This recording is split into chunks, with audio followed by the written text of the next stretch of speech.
Hey, hey, hey, we are back for another episode of Relationship Topia with your host, Dr. Terrell Ravenel and Jill Speaks Truth. All things relationships, relationship with God, the Most High Supreme Being, relationship with yourself, which is one of the aspects, Jill, that gets tossed and dismissed a lot of the times. We don't focus too much on that. And also relationships with others. We're talking about the importance of those relationships, how you add value to those relationships, and how you gain understanding, wisdom, and knowledge on how to navigate the complexities of those relationships around you. Had to cough. Natural. No, it's all good.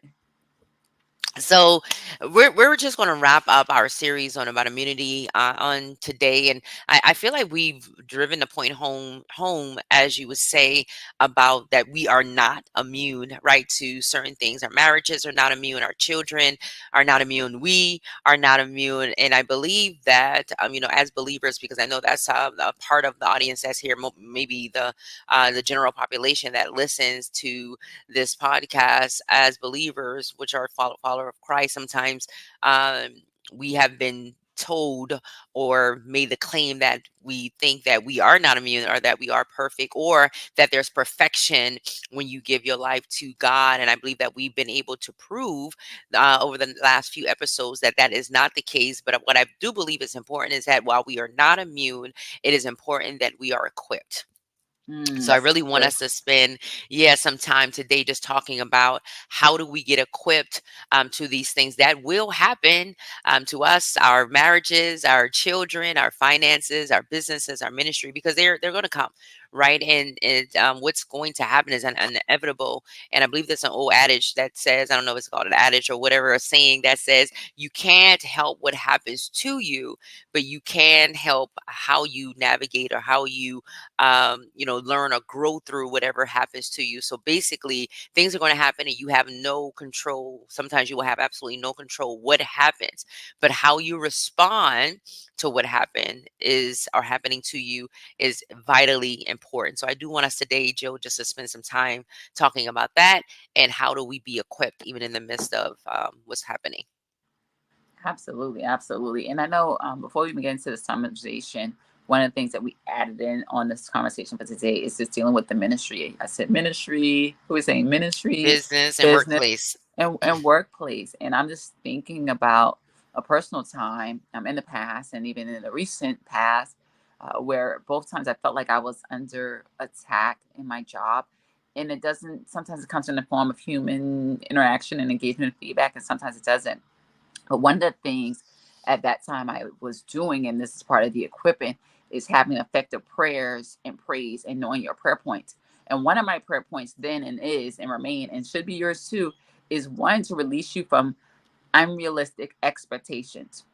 And what I've learned over time, and it could be whatever you, if you know that it takes your project 60 days to execute this project, and they're asking you to do it in 10 days, that's an unrealistic expectation, especially if that's something that's habitual, that's happening over and over again. And that's where, yes, we want to be equipped from a spiritual perspective, but also this is where professional development comes in, and knowing that level of self efficacy to advocate for yourself.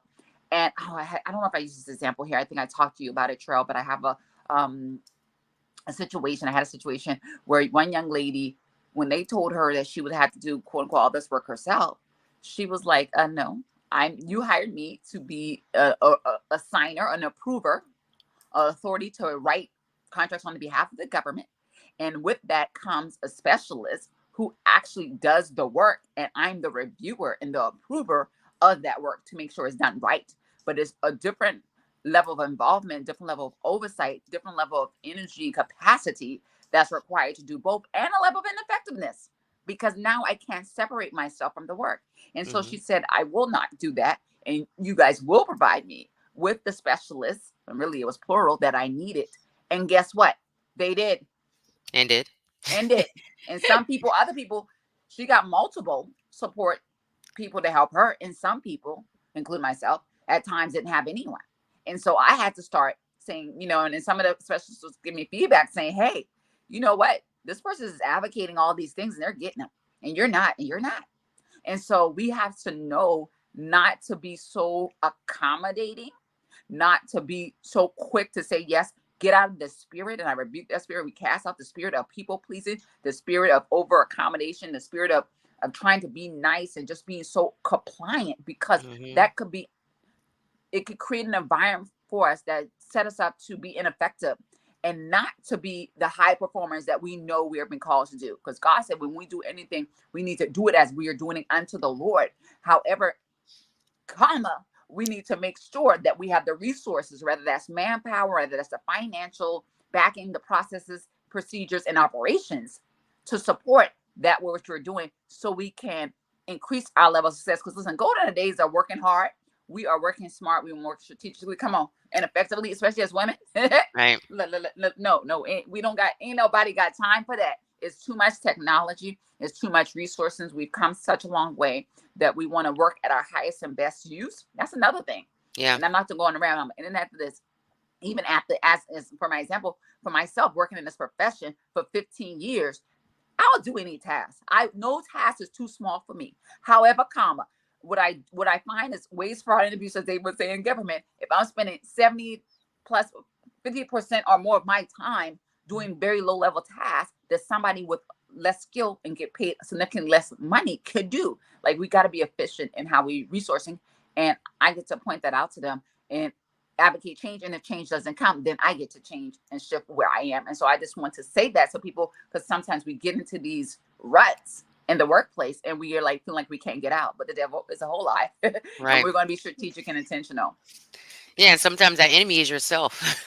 I used to, but The inner defeating the me. enemy, the inner me, right? Defeating your own self defeat. And I feel like sometimes we get in our own way, and partly because sometimes we don't know our strengths, and we ignore our weaknesses or areas of improvement, and we continue to do things as we have been doing it because they are working to some degree.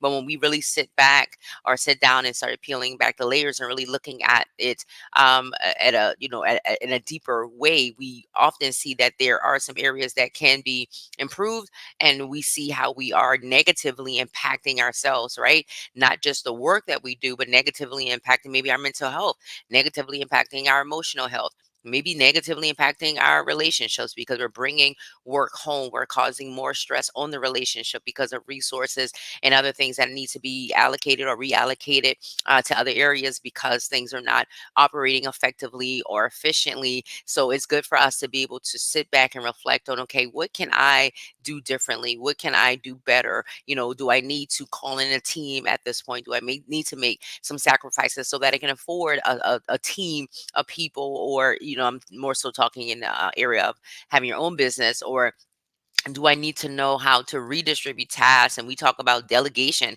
a lot too, Jill. How do I delegate this to someone that may have the capacity or even the desire to do it? Because I may not even have the desire. What I found throughout my career, that sometimes if I don't have the desire, while I know how to do it and I can do it well, I probably won't do as a great of a job because I'm not all in it, right? The passion is not there, the desire is not there, the motivation is not there. It's more of an obligation, and it's more task force and task oriented.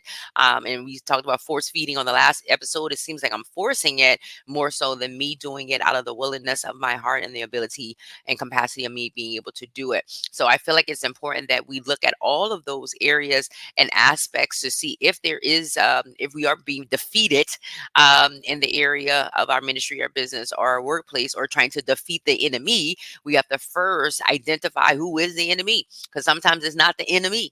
Sometimes it's not the Satan, which we know he comes to steal, kill, and destroy. Sometimes it's not him. Just sometimes the way that we are doing things, our choice and our selection and how we are doing things. And it's very important that we take a step back and be very honest with ourselves, having an honest, open, and transparent conversation with ourselves, so that we can see a different result.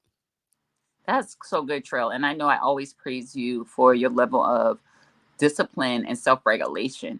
I mean, even though I'm in personal development, it's still areas that I'm still working to master and tune. And some of the things that comes to mind as you were speaking was, one, is why it's so important for us to understand our family history. I'm always thinking about that genogram you had us do one time, Mhm. that we did at a conference years ago. And for those who don't have no idea what I'm talking about, is like just taking a snapshot of our family history, because we do have certain things that we have proclivities that we've developed over time that impact how we show up. And some things that's coming up in my mind right now is even with like being on time. And now, in addition to that, is like the distractions with social media. Those two things alone can be a game changer, good or bad. If we're habitually late, especially if you have a job that don't like being late, and even if you got a job that do, we gotta break that curse. We gotta Yeah. break that dysfunction. And I got so many thoughts. I'm thinking about my father-in-law, who, like, oh my God, he is like the poster child for being on time. Like, he will have you an hour and a half early to an event. Real talk, no joke aside about it. But and I think that's a stream, and I probably will never do that, although I love him to life. But with that being said, being, and even I was talking, I'm like, I'm going to commit to start being 15 minutes early for our recording, because I just usually am on time, but I still may have be fumbling with other things, and that's impacting people's time, people's schedule. There's other people got other places to be, so we have to get ourselves in that place that our spiritual, no, excuse me, our personal development is at a place that we have the discipline to show up in a way that we're going to be most effective, first by being on time, and then two, by secondly, for example, by eliminating distractions, because we can't be as effective we need to be if we're on Instagram all day watching shorts, if we're on YouTube multitasking. There's really no such thing. It's taking away your mental and your focus capacity from your job, and you're not able to operate in excellence. And we want to show up in that way. So I'm gonna stop right there. I'm gonna let Patricia take the mic, because I know she has a lot to say about what I just said, and even just talking about the overall equipping. But part of that equipping, here you hear it now, is your personal development. And if you are not investing in that, oh God, what are you doing? Like, you need to make that a priority. And I do have a personal development program membership to help support you, because it's something you need to get to invest in. We cannot rely on YouTube, Instagram shorts, and TikTok for our development. We need a strategic way to grow ourselves up, to parent ourselves in a way that we are showing up at our highest and best use, to make us more effective, to help, like you said, defeat trail the enemy. Mhm. And listen, that takes wisdom, right? We often talk about how we love to obtain knowledge, and we have a lot of it. We share a lot of it with other people as well. But knowledge within itself is not power. We know that, right? Applied knowledge is power, and that's where wisdom comes in. And I don't even feel that wisdom necessarily comes with age. I do believe, however, that it comes with experience, it comes with exposure, and it comes with skill set. So those three things: skill set, experience, and exposure brings on wisdom, and we have to know when to apply it to our life, which should be all the time, right? That's argumentative. I am reminded of the book of Proverbs that basically tells us to chase after, go after, find, seek wisdom. And in all that getting, when you get wisdom, also get understanding. And I believe that when we implement those two principles right there, Jill, just exercising wisdom and understanding, that we can defeat the inner me. We can defeat the enemy in himself, right? Even the God of this world, the prince of this world, that's what the Bible classifies him as. So even as he tries to be slick and sly in certain areas of our life and trying to discourage us through way of social media, while social media can be a good avenue and vehicle for many things, it can also be a poor one as well, and not work all the time in our favor when there's so many other things that are working in the dynamics of social media, whereas distractions, right? So that's how, when we are able to apply wisdom and understanding to any of those facets, our ministry, our business, and even the workplace, like how we do things, how we can be more efficient, how we can be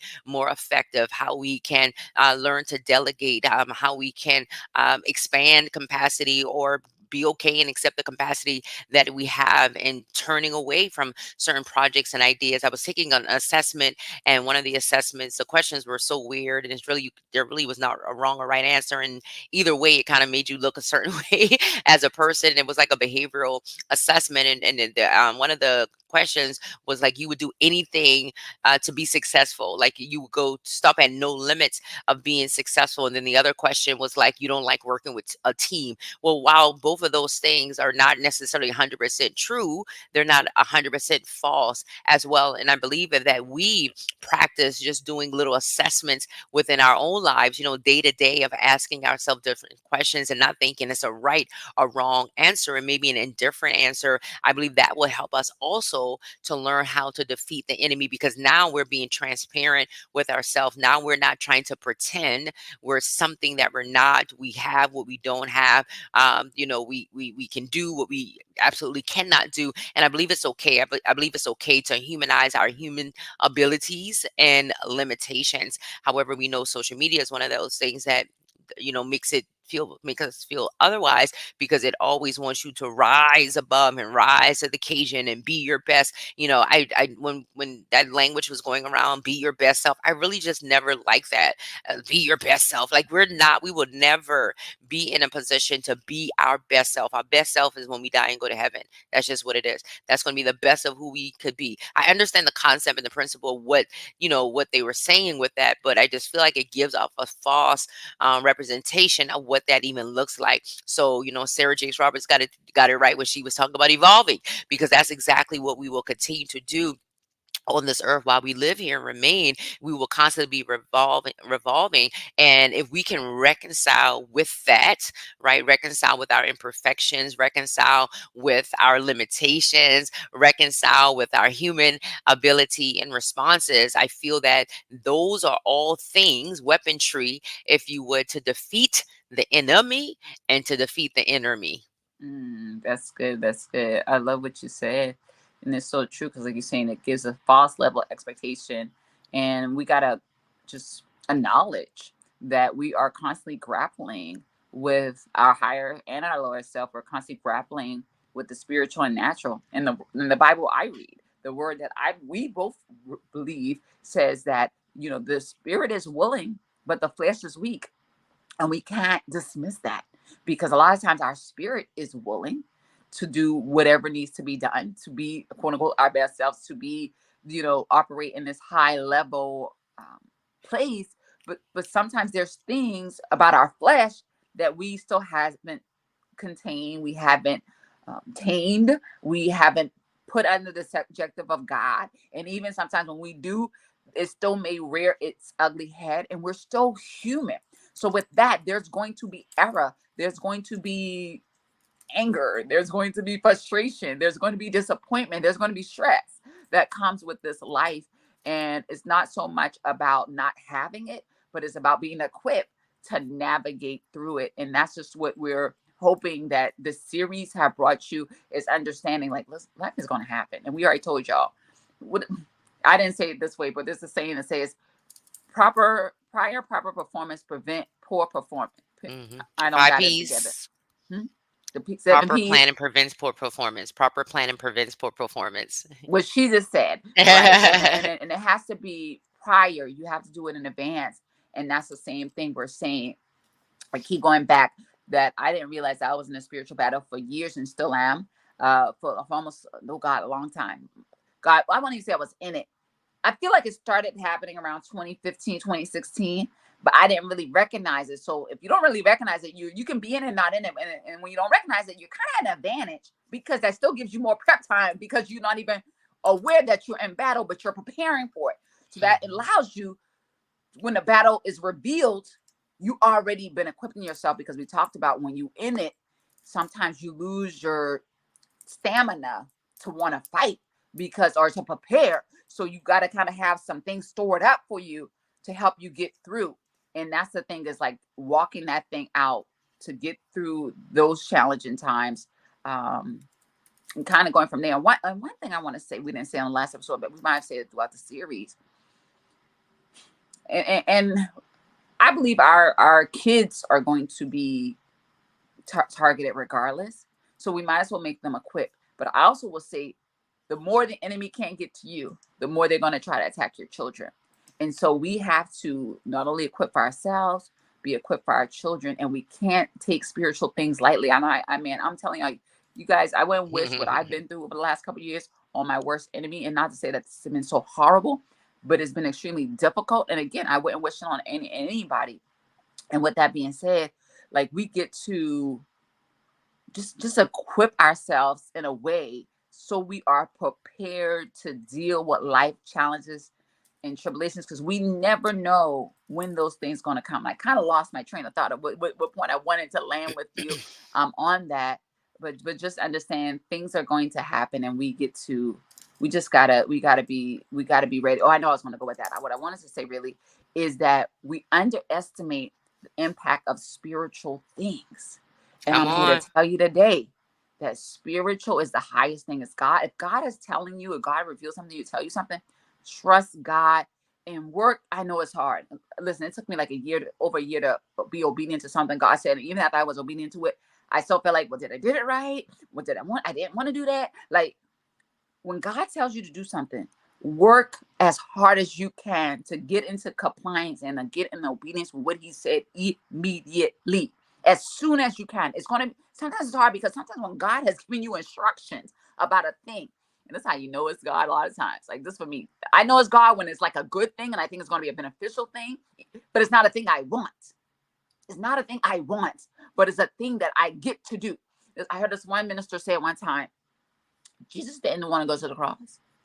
He had Mhm. to. It had to be done. And some things have to be done. And so we have to build ourselves up spiritually in a way through prayer and fasting, that we are able to deny our flesh of the Mhm. thing we want, because that's what we're going to be battling. We're going to be wrestling against, those things. We're going to be wrestling to try to put our flesh under submission to what God said, because it's what we got to say at the end of the day. Not my will, Lord, Mhm. your will be done. And I'm going to tell you, when it isn't your will and it's God's will to be done, that's some difficult stuff right there. And I'm safe, and I've been safe for a long time. That's some difficult stuff right there. That's the Listen. test.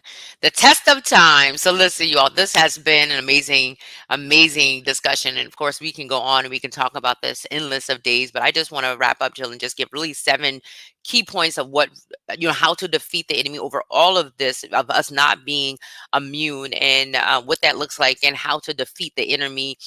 So number 1 is give your best and know that it is good enough.